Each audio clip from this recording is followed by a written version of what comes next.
मैया तभी से चिल्ला रहे हैं, आपको सुनाई नहीं। गुड मॉर्निंग मैया। Good morning. I love you. I love you too. पता है मैसेज डालने वाले थे, ये बेस्ट व्यू और इधर बेस्ट व्यू। आले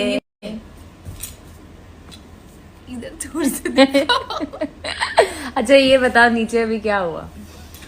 ये हुआ कि हम लोग को ब्रेकफास्ट ऑर्डर करना था। अब आदत हो गया हम लोगों को इंटरनेशनल ट्रैवल करने का। तो हम लोग ब्रेकफास्ट ऑर्डर कर रहे थे, तो वो हमें ऐसे बता रही हैं। मैंने बोला कि हमें फुल्का कर दीजिए, बिकॉज इनके पास कोई भी हेल्दी स्टफ है नहीं। तो मैंने बोला आप फुल्का कर दीजिए। फुल्का फुल्का फुल्का जे रोटी रहेगा कि क्या रहेगा? फुल्का रहेगा रोटी की फुल्की रोटी? मैंने बोला फुल्की रोटी, आटे की रोटी का। वो बोली कि, मैंने बोला अरे इधर मम्मी बोलती है ना इतना सीजनल सब्जी अच्छा अच्छा ग्रीन ग्रीन आ रहा है। मैंने बोला कोई सीजनल सब्जी मिलेगा? मैम तो बोलती है कि खाली आलू और मटर मिलेगा। मैंने बोला एक कैसे? खाली आलू और मटर मिलेगा। तो मैंने बोला एक काम करिए, फिर आलू और मटर भेज दीजिए।